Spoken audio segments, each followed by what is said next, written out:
可以播那个段子，还有还都不要，还做一层这个。啊，对呀，还有那个领这么的多嘛。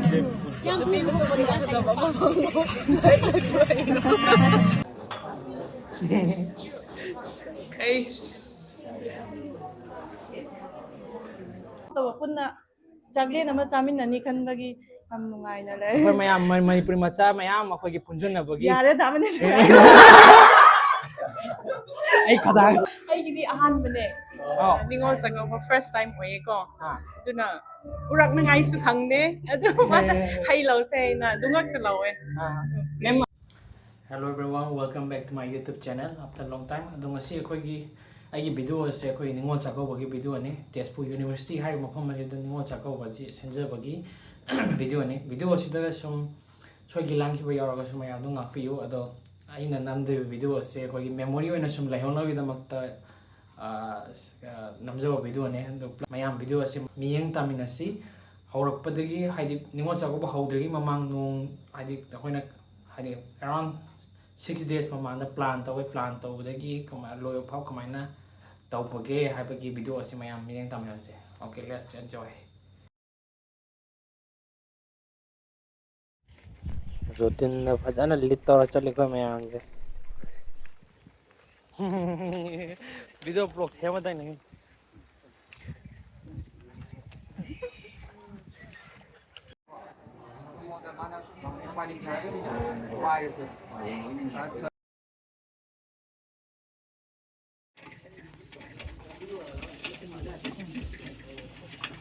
ꯍꯣꯏ ꯇꯥꯃꯦ. ꯑꯩꯀꯣ ꯃꯥ ꯆꯤꯡꯂꯤꯁꯤ ꯀꯩ ꯃꯦꯊꯤ ꯆꯤꯡꯂꯤꯁꯤ ꯀꯩ ꯌꯥꯎꯔꯣ ꯅꯪꯒꯤ ꯚꯤꯗꯤꯑꯣꯗꯣ.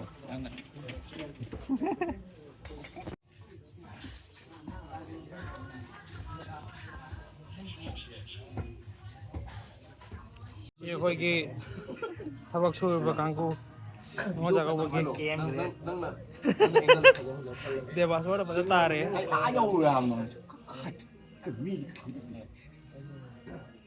ꯃꯦꯊ꯭ꯌꯨ ꯀꯟꯅ ꯅꯣꯝꯃꯤ. ꯍꯌꯦꯡꯒꯤ ꯃꯥ ꯏꯀꯧ ꯂꯥꯡꯕꯅ ꯈꯥꯡ ꯉꯝꯗ꯭ꯔꯦꯕ. ꯑꯗꯨꯅꯦ ꯑꯩꯁꯦ ꯑꯩꯈꯣꯏꯅ ꯑꯩꯇꯤ ꯉꯥꯡꯅꯔꯝꯃꯒ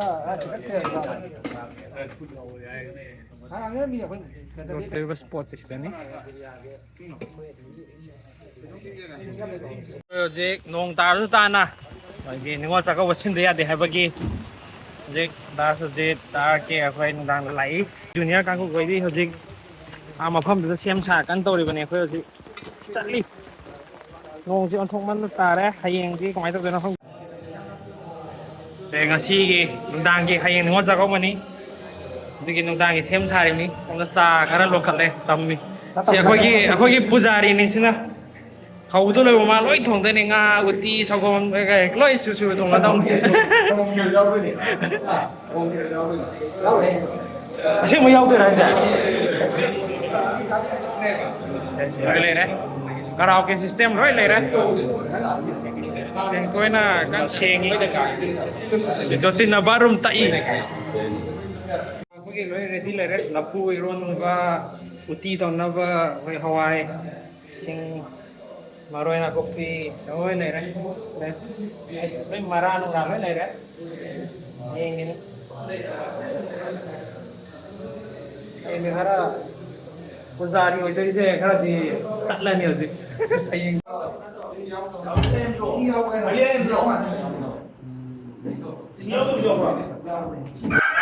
ꯂꯐꯨꯒꯤ ꯃꯆꯜ ꯁꯦꯝꯕ ꯍꯧꯔꯦ. ꯑꯩꯈꯣꯏ ꯍꯧꯖꯤꯛ ꯑꯌꯨꯛ ꯉꯟꯇꯥ ꯅꯣꯡꯉꯥꯜꯂꯦ. ꯕꯕ꯭ꯂꯨꯒ ꯅꯥꯎꯕꯒꯅ ꯑꯩꯈꯣꯏꯅ ꯆꯝꯐꯨꯠꯀꯤ ꯃꯆꯜ ꯇꯣꯔꯕꯣꯠ ꯀꯛꯏ. ꯑꯩꯈꯣꯏꯒꯤ ꯀꯔꯤ ꯑꯩꯈꯣꯏ ꯑꯥꯏꯒ꯭ꯌꯥ ꯄꯥꯔꯃꯦꯁꯣꯔꯁꯤ ꯂꯩꯔꯦ. ꯍꯣꯔꯦꯟ ꯃꯥꯅ ꯃꯍꯤ ꯌꯥꯎꯗꯅ ꯑꯗꯨꯝ ꯊꯣꯡꯉꯛꯇꯣꯏꯅꯤ.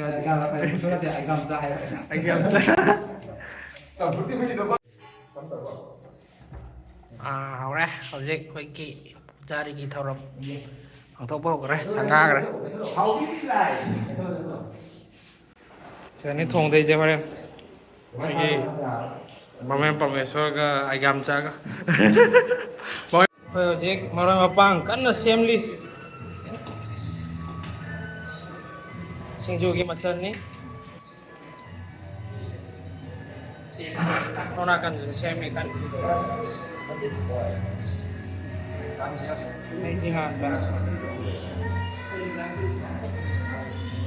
Devaso nang Julian ba yaw gara? Video lakra mali lo chala. Bak phao yaw rin yaw. Ada. Ada sana. Amuk tang sana chuk na. Ada yin tang. Ay yam sa kam gano ne. Nga siya ba dyan?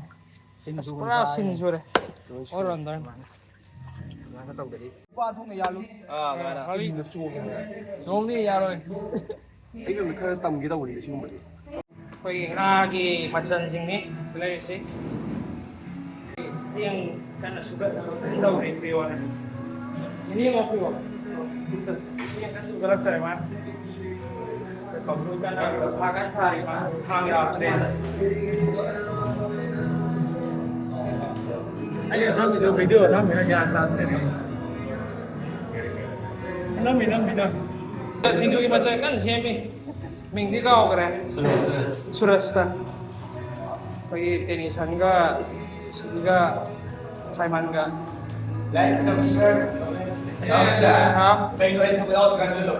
Tadi tadi join kan. Kita mau yang terbaik. Tadi join kan. Nga di sunoi loi dring sai di dam lai ri. Aman kak. Kak pun loi banai dri. Pai Boris ka jotin ka. Kai no di thong ji bo. Chỉ là số con này. Nga tới thong một kia coi sọc con nó này. Để ra.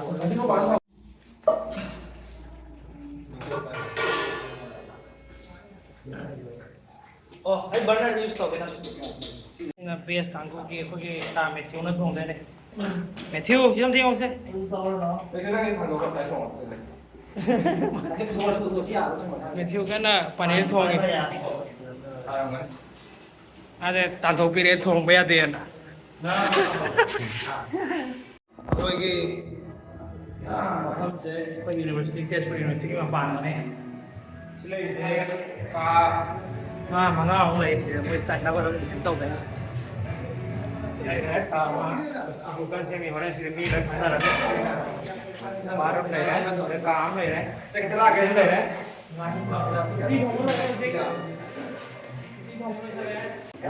이런 거 약간 맞잖아. 그 랑이 돼 봐서. Thấy là một thứ rồi đó. Ở trong này. Nghe thiếu đặc súc. Paneer ko. Paneer को How does he last the 60 lagi ko ya? Si je khoi nga thong le. Putu chore. Ana kari. Cha kana thongi. Sen ni thole hajin ngol cha ko bage ori sangai ka. Khara mit po maga. Amadi mamit tum holak bada kainom torame na anom sale. Nong mo sanglas pa lak ko mayam kainom khalan.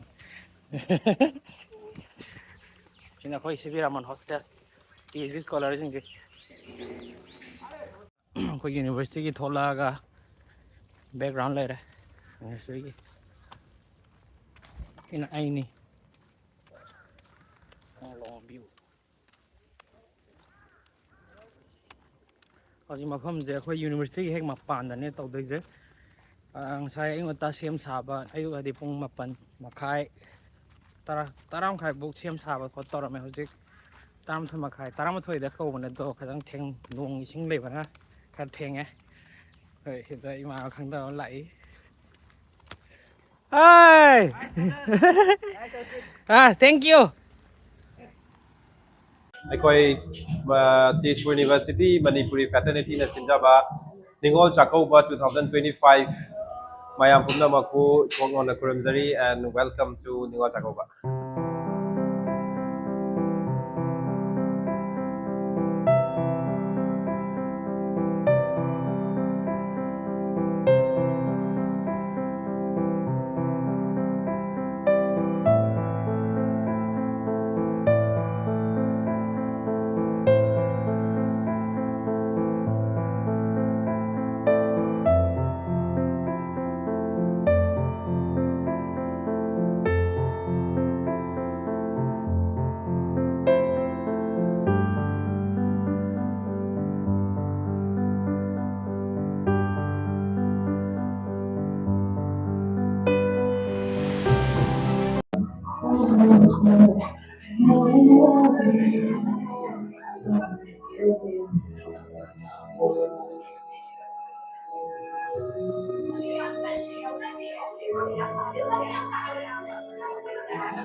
Ningol mayam lay re. Ao.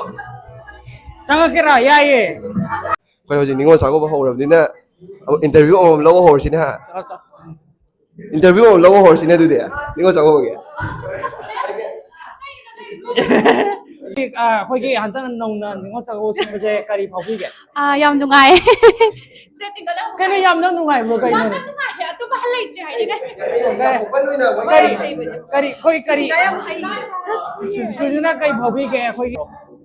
Yam nungai smaina ningol chako wa sinbirak pase. Kaya ni akoy pulap oina Manipur gi mi pulap smaina punba phangina se yam nungai. Yeah, it brings back lots of childhood memories because I remember I used to go to my maternal grandfather's house whenever we have this Ningol Chakoba, and then to have this occasion here, I think it's huge. I mean, a reliving of a huge and a very good memory. Thank you. And thank you all for inviting us and then making us feel at home again. Happy Ningol sago. Happy Ningol Chakoba, yeah. ꯑꯩꯒꯤꯗꯤ ꯑꯍꯥꯟꯕꯅꯦ Ningol Chakkouba first time ꯑꯣꯏꯌꯦꯀꯣ ꯑꯗꯨꯅ ꯄꯨꯔꯛꯅꯉꯥꯏꯁꯨ ꯈꯪꯗꯦ ꯑꯗꯨ ꯍꯩ ꯂꯧꯁꯦ ꯍꯥꯏꯅ ꯑꯗꯨ ꯉꯛꯇ ꯂꯧꯋꯦ Mem ang nungai mem. ꯍꯣꯏ Happy Ningol sago mem. Thank you, happy Ningol Chakoba. Silao jangalo. Jangalo. Ah, de ho sai. Speak up. Ne na hawrge. Kay phawbi ge ba. Ningol sago. YouTube thangala toy ne asian. Khanau nungai ti kana ho sai no. Je kay phawbi ge hai ni se. Sipai asi kai ne ro se ge to. Harap akhagi Ningol sago ba khoi mayam na maina sinbaje kari phawbage haibido haraptang. Sumaina mayam harau tawraga akoi sida yumdai thoklaga leiraga papalamda sumaina yaw phangbuja am nungai. Tawdaba hawtaba punna chaglen ama chaminani khanbagi am nungai na le. Khoi mayam Manipuri macha mayam akhogi punjunna bagi. Yare damane Ai khada. Mathau pass out na. Sudra kai wakhan bagi akhogi haraptang.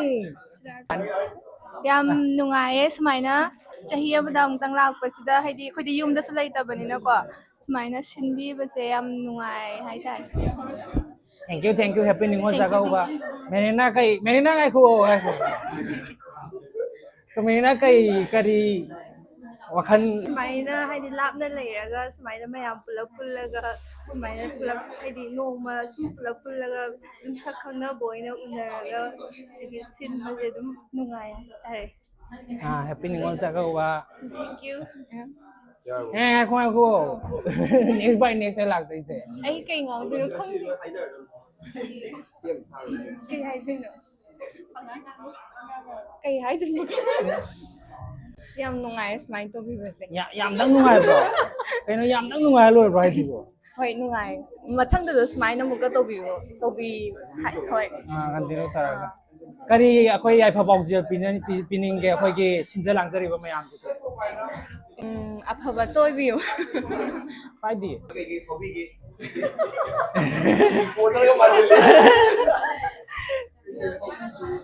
Sumaina Ningol Chakoba tawse adum nungai ba phawe.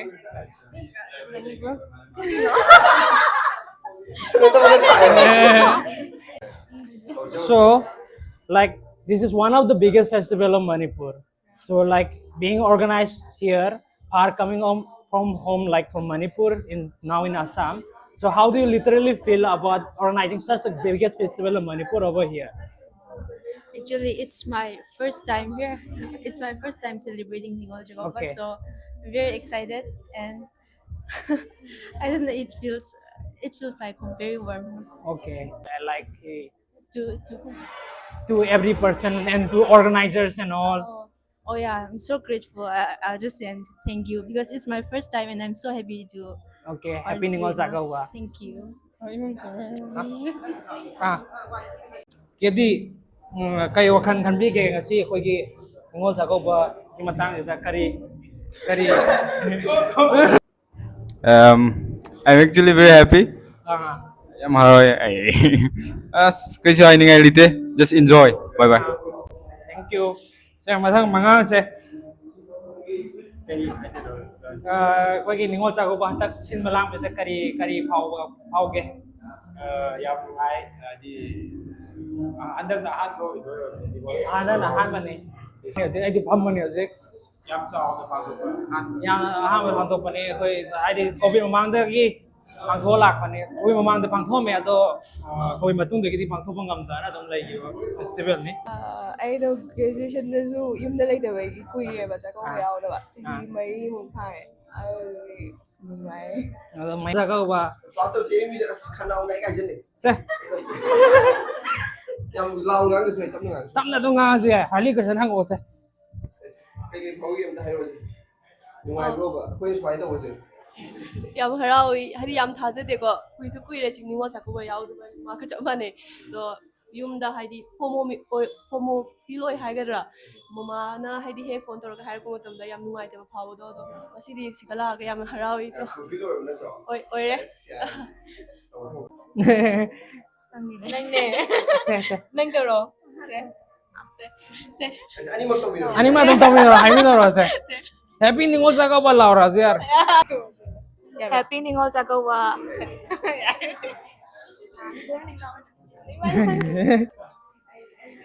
Khangde sumaina sindi base nungai chahi khuding ke dum sinma ngamba ibya.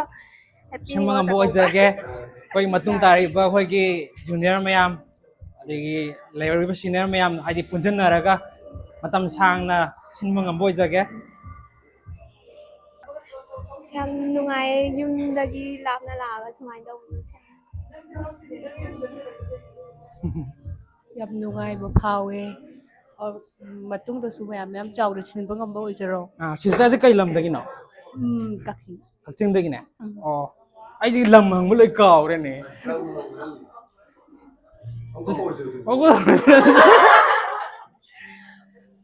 ꯀꯛꯆꯤꯡꯒꯤꯅ ꯂꯣꯟ ꯅꯧꯔꯒ ꯉꯥꯡꯕꯗꯣ ꯈꯣꯏꯗꯣꯔꯛꯀꯦ ꯇꯧꯋꯦꯕ ꯑꯗꯨꯅ ꯌꯥꯝꯅ ꯉꯥꯡꯉꯔꯣꯏꯒꯦ ꯉꯥꯡꯕꯁꯨ ꯍꯩꯇꯦꯀꯩꯁꯨ ꯀꯥꯏꯗꯦ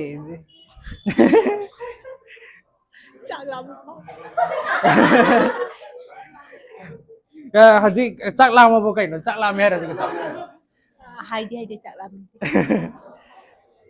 ꯑꯩ ꯂꯝ ꯍꯪꯕ ꯀꯥꯎꯕꯗꯤ ꯅꯨꯡꯉꯥꯏꯇꯦꯍꯦ ꯌꯥꯝ ꯅꯨꯡꯉꯥꯏꯕ ꯐꯥꯎꯋꯦ ꯁꯨꯃꯥꯏꯅ ꯌꯨꯝꯗꯒꯤ ꯊꯥꯞꯅ ꯂꯩꯔꯒ ꯅꯤꯉꯣꯜ ꯆꯥꯛꯀꯧꯕ ꯄꯥꯡꯊꯣꯛꯄꯁꯦ ꯁꯤꯁꯇꯔꯁꯦ ꯀꯩ ꯂꯝꯗꯒꯤꯅꯣ ꯑꯩ ꯀꯁꯥꯔꯗꯒꯤꯅꯦ ꯑꯣ ꯑꯗꯤ ꯀꯁꯥꯔꯗ ꯑꯩꯈꯣꯏꯒꯤ ꯁꯨꯃꯥꯏꯅ ꯅꯤꯉꯣꯜ ꯆꯥꯛꯀꯧꯕꯁꯦ ꯐꯖꯅ ꯄꯥꯡꯊꯣꯛꯄ ꯂꯩꯕ꯭ꯔꯥ ꯄꯥꯡꯊꯣꯛꯑꯦ ꯄꯥꯡꯊꯣꯛꯑꯦ ꯑꯗꯣ ꯍꯟꯗꯛꯇꯤ ꯌꯨꯝ ꯁꯤꯗ ꯂꯩꯔꯕꯅꯤꯅ ꯆꯠꯄ ꯌꯥꯎꯕ ꯐꯪꯈꯤꯕ꯭ꯔꯥ ꯐꯪꯗꯕ꯭ꯔꯥ ꯍꯣꯏ ꯆꯍꯤ ꯈꯨꯗꯤꯡꯒꯤ ꯁꯨꯃꯥꯏꯅ ꯌꯨꯝꯗꯩ ꯊꯥꯞꯅ ꯂꯩꯔꯕꯅꯤꯅ ꯌꯥꯎꯕ ꯐꯪꯗꯦ ꯑꯗꯨꯅ ꯍꯟꯗꯛ ꯁꯤꯗ ꯅꯤꯉꯣꯜ ꯆꯥꯛꯀꯧꯕ ꯄꯥꯡꯊꯣꯛꯄꯁꯦ ꯌꯥꯝ ꯅꯨꯡꯉꯥꯏ ꯑꯣ happy Ningol Chakkouba thank you ꯁꯤꯁꯇꯔꯒꯤ ꯃꯤꯡꯁꯦ ꯑꯝꯇ ꯍꯥꯏꯕꯤꯔꯛꯑꯣ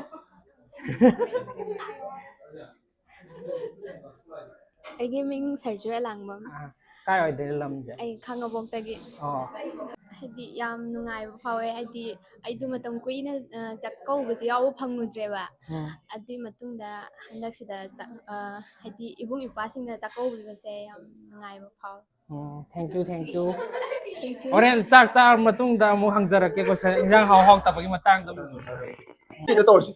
ꯁꯤꯗ ꯇꯧꯔꯁꯦ Kya bi ano 예, anoki nate mit yada bai upar. Oh, bidya to ye. ꯍꯪꯖꯜꯂꯁꯦ Aw sense. Kage phau bi ge thabak ti lak tre du. Yes. Yam nungai phawe ngasi nungai ba numit asida. Kaya dun. Yam phajara sinbirame nausingna. ꯅꯤꯉꯣꯜꯁꯦ ꯃꯥ ꯑꯣꯏꯔꯁꯦ Tanga view ye. Kage phau bi ge. Yes. Cute smile bi lazy ne. Bye. Oh my god. Pierre चलो हमने ते वांग होने हाली घर question हंग चलो ने question कर हंग चलो नहीं हंग दिया यार Kay no. Okay. ꯈꯨꯗꯩ ꯅꯍꯥꯟꯒꯩ ꯈꯨꯗꯩ ꯁꯦꯠ ꯐꯪꯗꯕꯅꯦ ꯉꯁꯤ ꯈꯨꯗꯩ ꯁꯦꯠ ꯐꯪꯉꯦ ꯈꯨꯗꯩꯁꯦ ꯐꯪꯉꯦ ꯍꯔꯥꯎꯈ꯭ꯔꯦ ꯅꯤꯉꯣꯜ ꯆꯥꯛꯀꯧꯕ ꯁꯤꯟꯕꯁꯤꯕꯨ ꯀꯩꯀꯩ ꯐꯥꯎꯕꯤꯒꯦ ꯑꯝꯇ ꯍꯥꯏꯕꯤꯌꯨ ꯉꯁꯤꯒꯤ ꯅꯤꯉꯣꯜ ꯆꯥꯛꯀꯧꯕꯁꯤ ꯁꯤꯜꯂꯤꯕꯁꯤ ꯌꯥꯝꯅ ꯅꯨꯡꯉꯥꯏ ꯕꯤꯕꯥ ꯑꯩꯈꯣꯏꯁꯨ ꯑꯗꯨꯝ ꯌꯥꯎꯔꯦ ꯆꯥꯕꯁꯨ ꯑꯗꯨꯝ ꯍꯣꯔꯦꯟ ꯍꯥꯎꯔꯅꯤ ꯑꯍꯟ ꯃꯌꯥꯝ ꯀꯩ ꯍꯥꯏꯅꯤ ꯁꯤꯗ ꯑꯍꯤꯡ ꯇꯨꯝꯕ ꯆꯥꯕ ꯈꯪꯗꯈꯩ ꯍꯣꯠꯅꯕꯤꯔꯤꯕ ꯃꯌꯥꯝꯁꯦ ꯊꯥꯒꯠꯆꯔꯤ ꯃꯇꯨꯡꯗ ꯑꯩꯈꯣꯏꯁꯨ ꯍꯦꯟꯅ ꯍꯦꯟꯅ ꯃꯇꯦꯡ ꯄꯥꯡꯕ ꯉꯝꯕ ꯑꯣꯏꯖꯒꯦ ꯁꯤ ꯍꯥꯏꯔꯒ ꯂꯣꯏꯁꯤꯟꯖꯔꯦ ꯍꯥꯏꯗꯤ ꯑꯍꯥꯟꯕ ꯑꯣꯏꯕꯅꯤꯅꯀꯣ ꯑꯦꯛꯁꯄꯤꯔꯤꯌꯦꯟꯁꯁꯦ ꯌꯥꯝ ꯑꯍꯥꯟꯕ ꯑꯣꯏꯕꯅꯤꯅ ꯂꯥꯏꯛ ꯑꯣꯜꯃꯣꯁ ꯑꯦꯚ꯭ꯔꯤꯊꯤꯡꯁꯦ ꯊꯤꯡꯁ ꯇꯨ ꯔꯤꯃꯦꯝꯕꯔ ꯑꯣꯏꯗꯣꯏꯕꯀꯣ ꯑꯗꯨꯒ ꯑꯇꯣꯞꯄ ꯍꯣꯏ ꯃꯦꯃꯣꯔꯤ ꯑꯣꯏꯔꯅꯤ ꯑꯗꯨꯒ ꯍꯣꯏ ꯁꯤ ꯑꯦꯛꯁꯄꯤꯔꯤꯌꯦꯟꯁ ꯑꯩꯈꯣꯏꯁꯨ ꯑꯅꯧꯕꯅꯤꯅꯀꯣ ꯑꯦꯛꯁꯥꯏꯠꯃꯦꯟ ꯑꯃꯗꯤ ꯂꯩ ꯑꯗꯣ ꯀꯩꯀꯩ ꯁꯦꯇꯤꯁꯐꯥꯏꯠ ꯑꯣꯏꯔꯦꯕ ꯍꯣꯏ ꯍꯣꯏ ꯌꯥꯝ ꯁꯦꯇꯤꯁꯐꯥꯏ ꯑꯣꯏꯗ ꯑꯗꯨꯕꯨꯗꯤ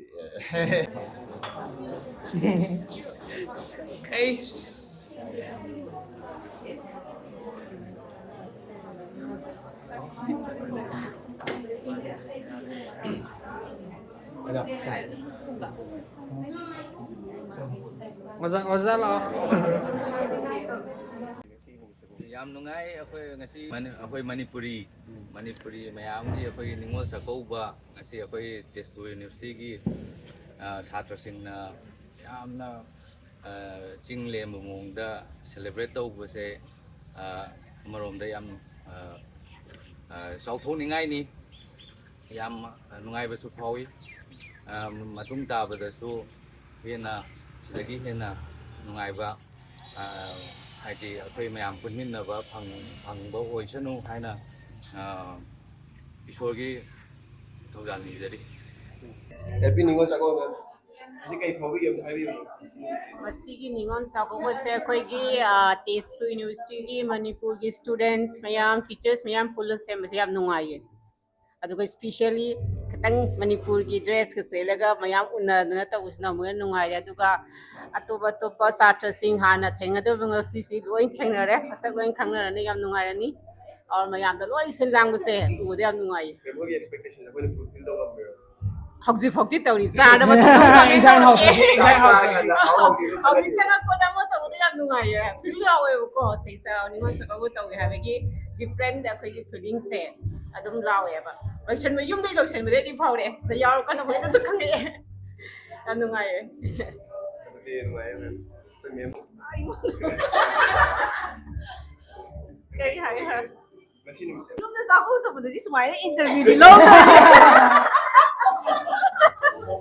ꯑꯗꯨ ꯑꯣꯏꯔꯒꯁꯨ ꯍꯣꯏ ꯅꯨꯡꯕꯨꯗꯤ ꯅꯨꯡꯉꯥꯏ ꯍꯥꯏꯗꯤ ꯅꯣꯏ ꯃꯌꯥꯝꯅ ꯁꯤꯟ ꯂꯥꯡꯗꯅ ꯍꯥꯏꯗꯤ ꯂꯩꯗꯅ ꯏꯚꯟ ꯏꯟꯚꯤꯇꯦꯁꯟ ꯂꯥꯛꯄꯐꯥꯎ ꯅꯤꯉꯣꯜꯗꯒꯤꯗꯤ ꯂꯧꯔꯣꯏ ꯀꯥꯏꯅ ꯍꯥꯏꯕꯗꯤ ꯂꯩꯗꯅꯀꯣ ꯁꯨꯝ ꯌꯥꯝꯅ ꯍꯥꯏꯗꯤ ꯌꯥꯝ ꯈꯪꯅꯔꯨꯗ꯭ꯔꯒꯁꯨ ꯍꯥꯏꯗꯤ ꯑꯗꯨꯒꯨꯝꯕꯒꯤ ꯁꯦꯟꯁ ꯑꯃ ꯐꯥꯎꯍꯟꯕꯗꯨꯁꯨ ꯑꯗꯒꯤ ꯍꯧꯖꯤꯛ ꯍꯥꯏꯗꯤ ꯑꯩꯈꯣꯏꯁꯦ ꯌꯦꯡꯉꯣ ꯌꯨꯝꯗ ꯆꯥꯛꯀꯧꯕꯁꯨ ꯌꯥꯎꯗꯦ ꯑꯗꯨꯅ ꯁꯤꯗꯩꯗ ꯍꯥꯏꯗꯤ ꯁꯨꯝ ꯗ꯭ꯔꯦꯁ ꯑꯞ ꯇꯧꯗꯅ ꯈꯣꯠꯇꯅ ꯍꯥꯏꯗꯤ ꯁꯤꯁꯤꯁꯨ ꯁꯨꯝ ꯅꯨꯡꯉꯥꯏꯗꯅ ꯑꯗꯒꯤꯗꯤ ꯃꯌꯥꯝꯁꯨ ꯊꯦꯡꯅꯔꯦ ꯂꯩꯁꯥꯕꯤ ꯃꯌꯥꯝ ꯑꯗꯒꯤ ꯂꯩꯗꯅ ꯁꯨꯝ ꯑꯗꯨꯅ ꯍꯥꯏꯗꯤ ꯃꯌꯥꯝ ꯄꯨꯟꯕꯒꯤ ꯍꯥꯏꯗꯤ ꯂꯩꯗꯅ ꯅꯨꯄꯥꯈꯩ ꯅꯨꯄꯥ ꯃꯆꯥ ꯃꯌꯥꯝ ꯅꯣꯏ ꯃꯌꯥꯝꯅ ꯍꯣꯠꯅꯔꯤꯁꯦ ꯍꯥꯏꯗꯤ ꯌꯥꯝ ꯑꯦꯄ꯭ꯔꯤꯁꯤꯌꯦꯠ ꯇꯧꯋꯦ ꯑꯗꯨꯒ ꯑꯩꯈꯣꯏ ꯑꯦꯗ ꯇꯧꯒꯦꯀꯣ ꯃꯦꯝꯅ ꯀꯩꯅꯣꯝ ꯑꯦꯗ ꯇꯧꯒꯦ ꯍꯥꯏ ꯀꯩꯅꯣꯗ ꯑꯩꯗꯤ ꯌꯨꯝꯁꯦ ꯏꯄꯥꯝꯁꯦ ꯑꯗꯨꯝ ꯅꯤꯉꯣꯜ ꯆꯥꯛꯀꯧꯗ꯭ꯔꯤꯉꯩꯒꯤ 1-2 days ꯃꯥꯅ ꯌꯨꯝ ꯌꯧꯗꯣꯏꯅꯦꯕ ꯁꯨꯃꯥꯏꯅ ꯗ꯭ꯔꯦꯁ ꯑꯞꯀ ꯇꯧꯔꯒ ꯏꯆꯥꯒ ꯄꯨꯔꯒ ꯅꯤꯉꯣꯜ ꯆꯥꯛꯀꯧꯕꯒꯤ ꯌꯨꯝꯗ ꯆꯪꯕꯒꯤ ꯐꯤꯂꯤꯡꯁꯦ ꯑꯩꯉꯣꯟꯗ ꯁꯨꯡꯂꯩ ꯂꯩꯇ꯭ꯔꯦꯕ ꯐꯥꯔꯁ ꯇꯥꯏꯝꯅꯦꯕ ꯉꯁꯤ ꯑꯦꯛꯁꯄꯤꯔꯤꯌꯦꯟꯁ ꯇꯧꯔꯤꯁꯦ ꯄꯣꯠ ꯂꯩꯕ ꯈꯔ ꯄꯨꯔꯒ ꯏꯆꯥ ꯅꯨꯄꯤꯒ ꯆꯪꯉꯛꯇꯅ ꯅꯣꯏꯅꯒ ꯁꯤꯗ ꯂꯩꯔꯝꯕꯁꯦ ꯁꯤꯒꯤ ꯗꯤꯐ꯭ꯔꯦꯟ ꯐꯤꯂꯤꯡꯁꯦ ꯉꯁꯤꯅ ꯐꯥꯔꯁ ꯇꯥꯏꯝ ꯐꯥꯎꯔꯦ ꯃꯊꯪ ꯍꯥꯏꯇꯥꯔꯦ ꯆꯍꯤꯗ ꯑꯗꯨꯝ ꯀꯟꯇꯤꯅ꯭ꯌꯨ ꯇꯧꯔꯗꯕꯅꯤ ꯇꯧꯒꯗꯕꯅꯤ ꯌꯥꯝ ꯅꯨꯡꯉꯥꯏꯌꯦ ꯀꯩꯅꯣ ꯌꯨꯝꯗ ꯂꯩꯔꯗꯤ ꯌꯨꯝꯗ ꯑꯩꯅ ꯍꯦꯛ ꯆꯪꯕ ꯅꯨꯃꯤꯠꯇꯨꯗ 2 days before ꯂꯣꯏ ꯄꯣꯠꯁꯦ ꯄꯨꯁꯜꯂꯅꯤ ꯐꯤꯂꯤꯡꯗꯣ ꯂꯩꯇꯦꯕꯀꯣ ꯍꯥꯟꯅ ꯑꯗꯨꯝ ꯂꯩꯔꯕꯅꯤꯅ ꯇꯧꯒꯗꯕ ꯅꯤꯉꯣꯜ ꯆꯥꯛꯀꯧꯕ ꯌꯨꯝꯗꯨꯗ ꯑꯗꯨꯝ ꯂꯩꯔꯕꯅꯤꯅꯕꯀꯣ ꯁꯤ ꯌꯥꯝ ꯅꯨꯡꯉꯥꯏꯌꯦ ꯑꯗꯨꯅ ꯃꯦꯝ ꯍꯣꯏ ꯅꯨꯡꯉꯥꯏꯕꯁꯦ ꯑꯩꯈꯣꯏꯁꯨ ꯌꯥꯝ ꯅꯨꯡꯉꯥꯏꯌꯦ ꯃꯊꯪ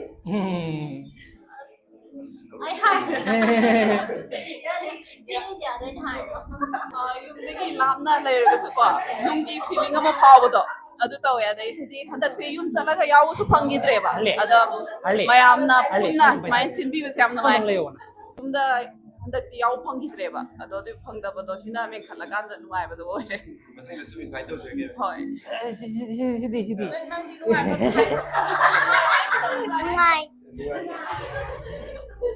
ꯅꯪ ꯀꯩ ꯏꯟꯁꯥꯡꯅ ꯈ꯭ꯋꯥꯏ ꯄꯥꯝꯖꯒꯦ ꯀꯩ ꯏꯟꯁꯥꯡꯅ ꯈ꯭ꯋꯥꯏ ꯄꯥꯝꯖꯒꯦ ꯅꯪ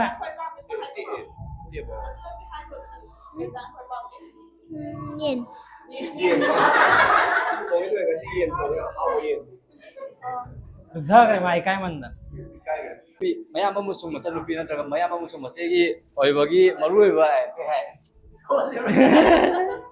ꯆꯤꯡꯈ꯭ꯔꯦ ꯑꯩꯈꯣꯏ ꯏꯌꯥꯝꯕ ꯕꯣꯔꯤꯁ ꯀꯩ ꯐꯥꯎꯕꯤꯒꯦ ꯉꯁꯤ ꯅꯨꯃꯤꯠꯁꯤꯕꯨ ꯉꯁꯤ ꯅꯨꯃꯤꯠꯁꯦ ꯌꯥꯝ ꯍꯣꯠꯅꯈ꯭ꯔꯦ ꯏꯌꯥꯝꯕꯅ ꯑꯩꯈꯣꯏ ꯃꯌꯥꯝ ꯄꯨꯟꯅ ꯍꯣꯠꯅꯃꯤꯟꯅꯕꯅꯤ ꯍꯧꯒꯠꯇꯅ ꯅꯣꯡꯇ ꯍꯧꯒꯠꯇꯕꯅꯦ ꯑꯗꯨꯕꯨ ꯉꯁꯤꯗꯤ ꯃꯥ ꯄꯨꯡ 5ꯗ ꯍꯧꯒꯠꯈ꯭ꯔꯦ ꯑꯗꯨꯅ ꯑꯩꯈꯣꯏꯒꯤ ꯏꯆꯜꯒꯤꯅꯤ ꯍꯥꯏꯕꯒꯤ ꯑꯩꯈꯣꯏ ꯃꯌꯥꯝꯒꯤ ꯄꯨꯟꯅ ꯇꯧꯁꯦ ꯍꯥꯏꯕꯅꯤꯅ ꯏꯁꯥꯒꯤ ꯔꯦꯁꯄꯣꯟꯁꯤꯕꯤꯂꯤꯇꯤ ꯇꯧꯈꯤꯕꯅꯤ ꯁꯤꯗ ꯌꯦꯡꯉꯨꯅꯦ ꯑꯩꯉꯣꯟꯗ ꯏꯆꯦꯁꯤꯡꯒꯤꯗꯃꯛꯇ ꯉꯁꯤꯒꯤ ꯅꯨꯃꯤꯠꯁꯦ ꯌꯥꯝ ꯅꯨꯡꯉꯥꯏ ꯑꯩꯈꯣꯏ ꯃꯌꯥꯝꯅꯁꯨ ꯋꯥꯅ ꯍꯣꯠꯅꯕꯤꯈ꯭रे ꯁꯨꯃꯥꯏꯅ ꯃꯄꯨꯡ ꯐꯥꯅ ꯄꯥꯡꯊꯣꯛꯄ ꯉꯝꯃꯦ ꯃꯤꯠꯀꯁꯦ ꯇꯨꯝꯗꯕꯩꯅꯦ ꯑꯁ ꯌꯥꯔꯦ ꯌꯥꯔꯦ ꯌꯥꯔꯦ ꯁꯤꯅꯤ ꯐꯥꯎꯕꯤꯒꯦ ꯉꯁꯤ ꯉꯁꯤ ꯁꯨꯃꯥꯏꯅ ꯑꯩꯈꯣꯏꯅ ꯀꯃꯥꯏ ꯍꯥꯏꯒꯅꯤ ꯑꯩꯈꯣꯏꯅ ꯂꯝ ꯂꯥꯞꯅꯒ ꯂꯥꯛꯑꯒ ꯑꯩꯈꯣꯏ ꯁꯨꯃꯥꯏꯅ ꯃꯌꯥꯝ ꯄꯨꯜꯂꯒ ꯑꯩꯈꯣꯏꯁꯤ ꯂꯩꯃꯤꯟꯅꯔꯤꯕ ꯃꯅꯤꯄꯨꯔꯗꯒꯤ ꯏꯆꯤꯜ ꯏꯅꯥꯎ ꯀꯦꯃꯦꯔꯥ ꯑꯃ ꯄꯨꯊꯣꯔꯛꯎꯅꯦꯍꯦ ꯀꯦꯃꯦꯔꯥꯃꯦꯟꯗꯤ ꯍꯣꯏ ꯉꯁꯤꯗꯤ ꯊꯕꯛ ꯇꯧꯕꯒꯤ ꯔꯣꯜꯁꯦ ꯃꯌꯥꯝꯅ ꯀꯦꯃꯦꯔꯥ ꯐꯣꯇꯣꯒ꯭ꯔꯥꯐꯔ ꯑꯣꯏꯅ ꯄꯤꯕꯤꯔꯦ ꯑꯗꯣ ꯌꯥꯝ ꯅꯨꯡꯉꯥꯏ ꯑꯩꯈꯣꯏ ꯁꯨꯃꯥꯏꯅ ꯌꯥꯝ ꯂꯥꯞꯅ ꯁꯨꯃꯥꯏꯅ ꯑꯩꯈꯣꯏ ꯌꯥꯝ ꯂꯥꯞꯅꯒ ꯂꯥꯛꯑ ꯑꯩꯈꯣꯏ ꯏꯆꯤꯜ ꯏꯅꯥꯎꯁꯤꯡꯁꯤꯒꯤ ꯑꯩꯈꯣꯏꯒꯤ ꯃꯔꯤꯁꯦ ꯆꯦꯁꯟꯅꯕ ꯑꯩꯈꯣꯏ ꯁꯨꯃꯥꯏꯅ ꯅꯤꯉꯣꯜ ꯆꯥꯛꯀꯧꯕ ꯁꯦꯂꯦꯕ꯭ꯔꯦꯠ ꯇꯧꯕꯁꯦ ꯌꯥꯝ ꯅꯨꯡꯉꯥꯏ ꯃꯇꯨꯡꯗꯁꯨ ꯇꯧꯕ ꯉꯝꯕ ꯑꯣꯏꯁꯅꯨ ꯑꯣꯏꯅꯕꯁꯨ ꯍꯣꯠꯅꯁꯤ ꯍꯥꯏꯇꯥꯔꯦ ꯑꯩꯈꯣꯏꯒꯤ ꯂꯤꯗꯔ ꯂꯥꯛꯑꯦ ꯑꯩꯈꯣꯏꯒꯤ ꯂꯤꯗꯔ ꯂꯥꯛꯑꯦ ꯀꯩ ꯐꯥꯎꯕꯤꯒꯦ ꯗꯥꯎꯗꯤꯟ ꯌꯥꯝ ꯋꯥꯕꯤꯈ꯭ꯔꯦ ꯍꯦꯄꯤ ꯅꯤꯉꯣꯜ ꯆꯥꯛꯀꯧꯕ ꯅꯤꯉꯣꯜ ꯃꯌꯥꯝꯗ ꯌꯥꯏꯐ ꯄꯤꯖꯔꯤ ꯗꯥꯎꯗꯤꯟ ꯀꯩ ꯐꯥꯎꯕꯤꯒꯦ ꯉꯁꯤ ꯅꯨꯃꯤꯠꯁꯤꯕꯨ ꯌꯥꯝ ꯅꯨꯡꯉꯥꯏ ꯅꯨꯡꯉꯥꯏꯌꯦ ꯋꯥꯔꯝꯕꯅꯤ ꯌꯥꯝ ꯑꯗꯨꯗꯤ ꯁꯣꯔ ꯊꯕꯦꯠ ꯍꯣꯜꯂꯦ ꯌꯥꯝ ꯋꯥꯔ ꯃꯥꯜꯂꯦ ꯑꯩ ꯀꯩꯅꯣ ꯊꯨꯅ ꯂꯥꯛꯄꯩꯅꯤ ꯀꯩꯁꯨ ꯇꯧꯗꯦꯗ ꯅꯨꯡꯉꯥꯏꯌꯦ ꯁꯨꯃꯥꯏꯅ ꯄꯥꯡꯊꯣꯛꯄꯁꯦ ꯀꯩꯗꯧꯕꯩ ꯅꯨꯡꯉꯥꯏꯇꯅꯦꯒꯦ ꯍꯥꯏꯗꯤ ꯅꯤꯉꯣꯜꯁꯤꯡ ꯁꯨꯃꯥꯏꯅ ꯇꯧꯔꯒ ꯑꯩꯈꯣꯏꯒꯤꯗꯤ ꯐꯥꯏꯅꯦꯜ ꯏꯌꯔꯅꯤꯅ ꯗꯥꯎꯗꯤꯟ ꯀꯩ ꯍꯥꯏꯅꯤꯡꯒꯦ ꯃꯣꯏ ꯂꯥꯛꯏꯕ ꯑꯩꯈꯣꯏꯒꯤ ꯁ꯭ꯇꯨꯗꯦꯟ ꯃꯌꯥꯝꯁꯤꯗ ꯀꯩ ꯍꯥꯏꯅꯤꯡꯒꯦ ꯃꯊꯪ ꯁꯤꯡꯒꯗ ꯉꯝꯒꯗ꯭ꯔꯣ ꯁꯤꯗꯩ ꯍꯦꯟꯅ ꯆꯥꯎꯅ ꯁꯤꯟꯕ ꯉꯝꯕ ꯑꯣꯏꯕꯤꯌꯣ ꯍꯥꯏꯗꯤ ꯑꯩꯈꯣꯏꯅ ꯍꯥꯏꯒꯗꯕꯕꯨ ꯁꯤꯗ ꯉꯥꯏ ꯀꯩꯅꯣ ꯍꯦꯟꯅ ꯁꯤꯗꯩ ꯍꯦꯟꯅ ꯆꯥꯎꯕ ꯁꯤ ꯆꯤꯜꯂꯤꯁꯤꯅ ꯑꯍꯥꯟꯕ ꯑꯣꯏꯔꯦ ꯀꯟꯇꯤꯅ꯭ꯌꯨ ꯇꯧꯅꯕ ꯑꯗꯨꯗꯒꯤ ꯍꯥꯏꯗꯤ ꯁꯤꯜꯂꯤꯁꯤꯡꯁꯦ ꯃꯊꯪ ꯃꯅꯥꯎ ꯅꯥꯏꯅ ꯁꯨꯝ ꯑꯣꯖꯥ ꯀꯧꯗꯅ ꯈꯣꯠꯇꯅ ꯔꯤꯂꯦꯁꯟꯁꯦ ꯍꯦꯟꯅ ꯐꯅꯕ ꯍꯥꯏꯇꯥꯔꯦꯅꯦ ꯍꯥꯏꯗꯤ ꯁꯥꯇ꯭ꯔꯒ ꯁ꯭ꯇꯨꯗꯦꯟꯒ ꯂꯩꯔꯤꯕ ꯔꯤꯂꯦꯁꯟꯁꯦ ꯍꯦꯟꯅ ꯐꯅꯕ ꯃꯊꯪꯗꯁꯨ ꯍꯦꯟꯅ ꯆꯥꯎꯅ ꯁꯤꯟꯕ ꯉꯝꯕ ꯑꯣꯏꯕꯤꯌꯣ ꯇꯧꯁꯤꯁꯦ ꯀꯩ ꯐꯥꯎꯒꯦ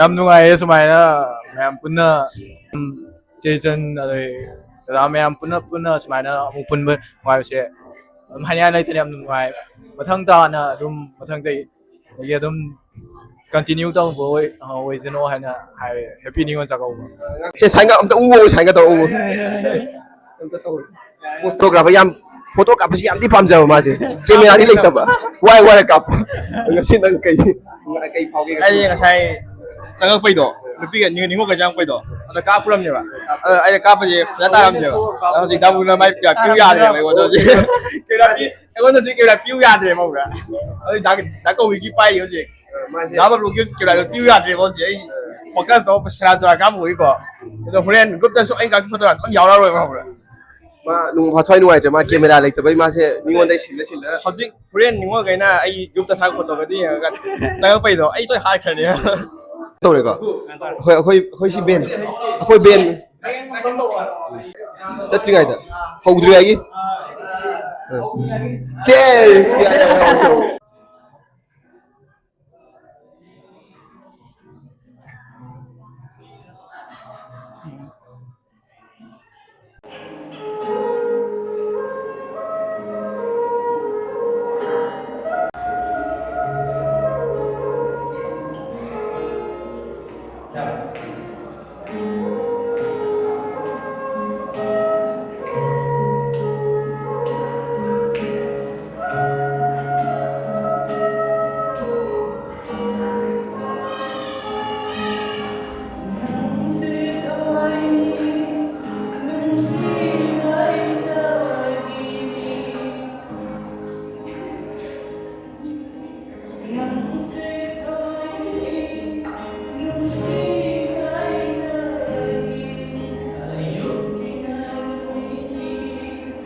ꯃꯁꯤꯡ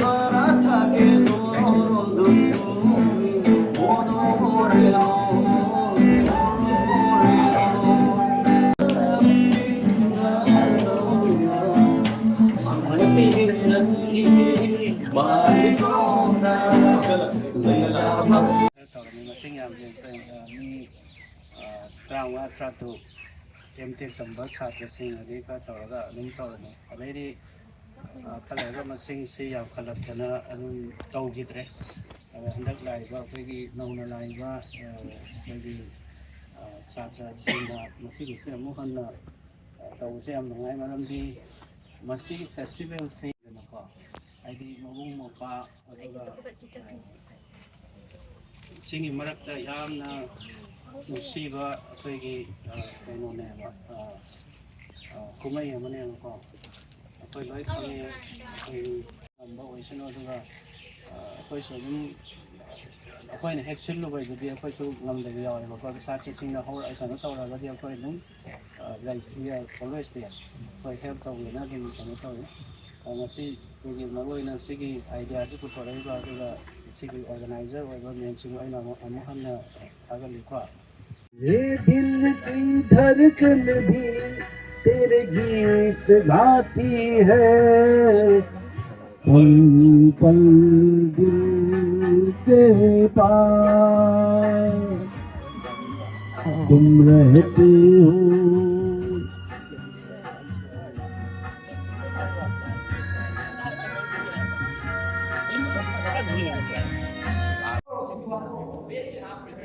Injang iba hore ayu khar na bo ai photo na mata yaw ba ai na ma awal bro ai ki ba oi da mani thoina kai hapi irom ba kan happy hojik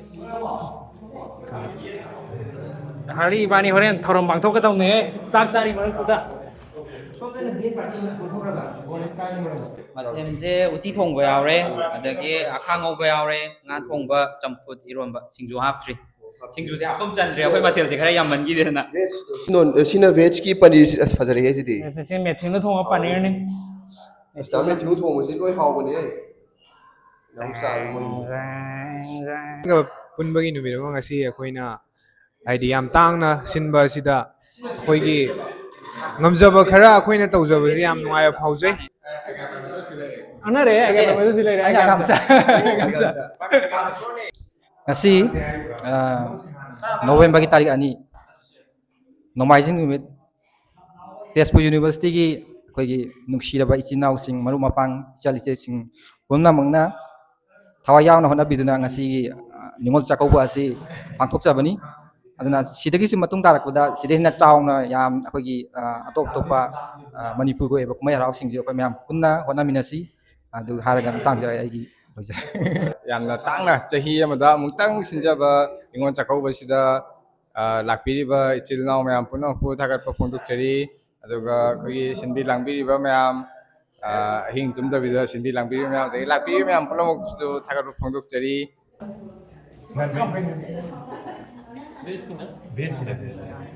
खुद बम्बा में दिख रहा है कुराला तो ऐसे मनों ने basin life है वो बेसिन बेस के लिए हाँ बेस के लिए बेस बेस जाओ बेस बेस नहीं kita pernah yang cucu kan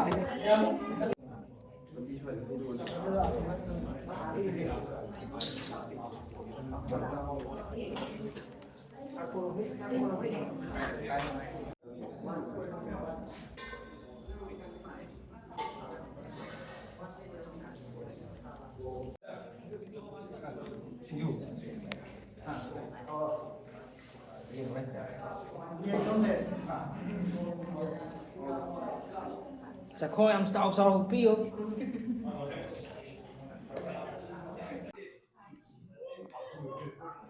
인상 그만이 더 하오브로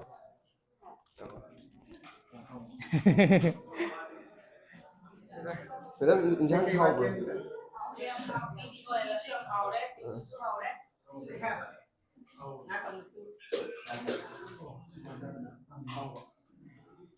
Kim what tigo?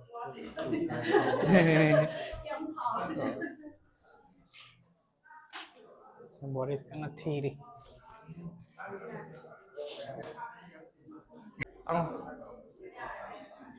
Tôi 인상 hào bro. Cái what thì gọi 인상 tất cả.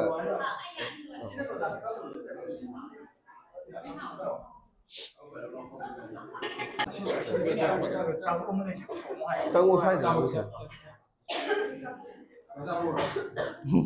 Xin thật rồi chứ dạ rồi. Hậu bình nó full là bao nhiêu rồi? Cái nói thôi hậu bình chứ hả? Xạo sao? Anh sẽ là tự hỏi. My mom is kind of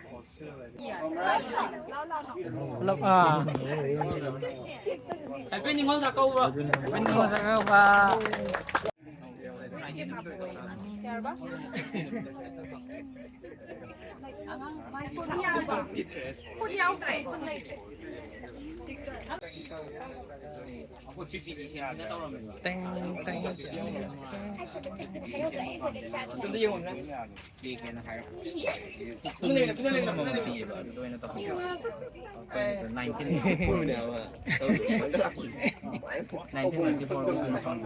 Karang yang phu betul. Karang yang phu. Yang yang hao cái nó bom tay. Cái mồi chứ ông xa cái nó bom tay. Không có hao mà. Mồi cái ông xa là cái gì vậy?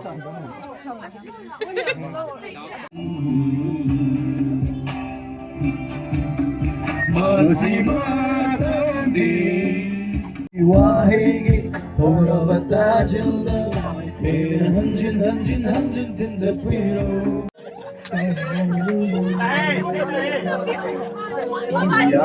ya jari padu tahu se ai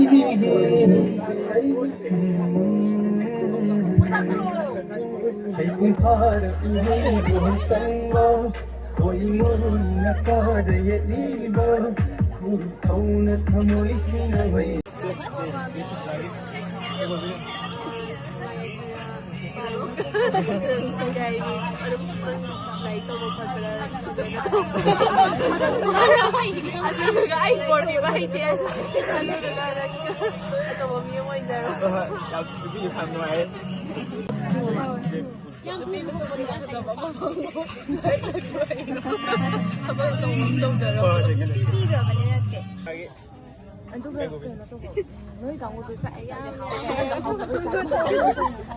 Anh là bom này, tập video à?